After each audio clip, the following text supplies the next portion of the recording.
መነጽር ባይኖር ኖሮ ዛሬ ይህን ቪዲዮ አትመለከቱትም ነበረ። መነጽር ባይፈጠር ኖሮ ዓለማችን ምን ትመስል ነበረ?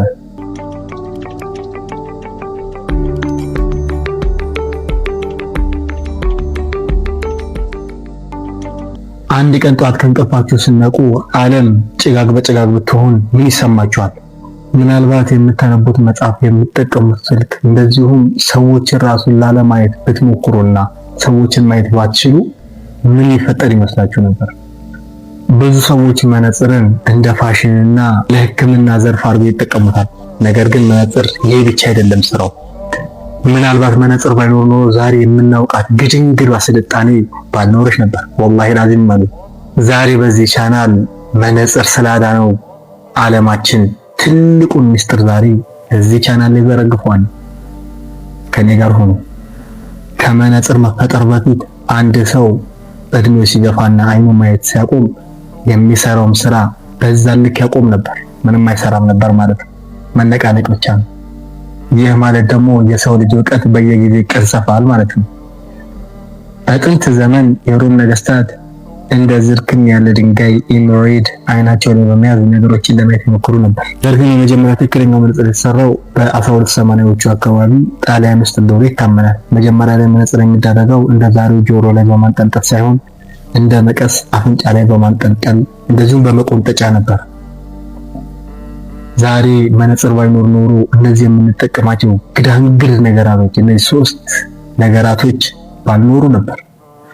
አንደኛው ሳይንስ ነው።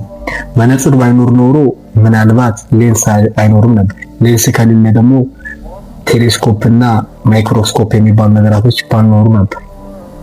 ይህ ከሆነ ደግሞ ህዋሳቶችን አናውቅም ነበር።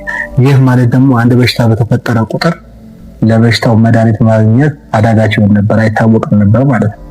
ሁለተኛው ደግሞ ቴክኖሎጂ ነው። እንደ ሰዓት፣ ስልክ እና ጥቃቅን የኤሌክትሮኒክስ እቃዎች ለመስራት በጣም ጥራት ያለው እይታ የግድ ነው።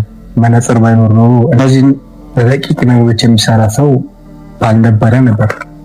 ሶስተኛው ደግሞ ንባብ ነው። መጽሐፎች በብዛት መታተም በጀመሩበት ጊዜ መነጽር ባይፈጠር ኖሮ ጥቃቅን ሰዎች ነበር ለዚህ እውቀት ተደራሽነት የሚኖራቸው። ሌሎቹ በአይን ጉዳት ምክንያት ከዛ እውቀት ሲታገዱ ነበር። እስቲ ይህን ነገር በሳይንሳዊ እውነታ እንመልከተው።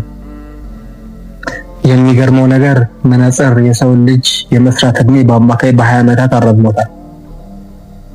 አንድ የእጅ ባለሙያ ወይም ደግሞ የእጅ ጥበብ ያለው ሰው እድሜው ወደ 40 ወይም ወደ 50 ዓመት ሲደርስ ስራው እንዳይቆምና ያን መነጽር በመጠቀም ለተጨማሪ 20 ዓመታት እዛው ስራው ላይ መቀጠል እንዲችል አድርጓል። ይህ ደግሞ ለሰው ልጅ ስልጣኔ ትልቅ መፋጠን ምክንያት ሆኗል። ስለዚህ እናንተ መነጽር ያደረገ ሰው ስትመለከቱ ፎር ኤግዛምፕል እንደኔ ለዓለም እይታን የሰጠው ያ ትልቁን የቴክኖሎጂ ውጤት እንድታስቡ መክራችኋለሁ። ዛሬም ቢሆን ከ1 ሚሊዮን በላይ ሰዎች መነጽር ባለመኖሩና ባለመጠቀማቸው እውቀታቸውና ችሎታቸውን ለሌላ ሰዎች ያለማካፈል ወርደው ቀርተዋል። ትላልቅ ሳይንቲስቶች፣ ጸሐፊዎች፣ ስኮላሮች ከ40 እስከ 50 ዓመታቸው ድረስ እውቀትን መስጠት ያቆሙ ነበር። ምክንያቱም አይናቸው ደግሞ መስማት ስለማይችል ማለት ነው። ቪዲዮን ከወደዳችሁት ላይክ፣ ሼር፣ ሪፖስት እያደረጋችሁ ለብዙ ሰዎች እንዲደርስ አድርጉ። እንደዚህ ሌላ ቪዲዮ ሊደርሳችሁ የደወል ምልክቱን መጫን እንዳትረሱ። እስቲ እናንተ መነጽር ባይኖር ኖሮ ምን ይፈጠራል የሚለውን ኮሜንት ሴክሽን ላይ አስቀምጡልኝ። በሌላ ቪዲዮ እስክንገናኝ ቻው፣ ፒስ አውት።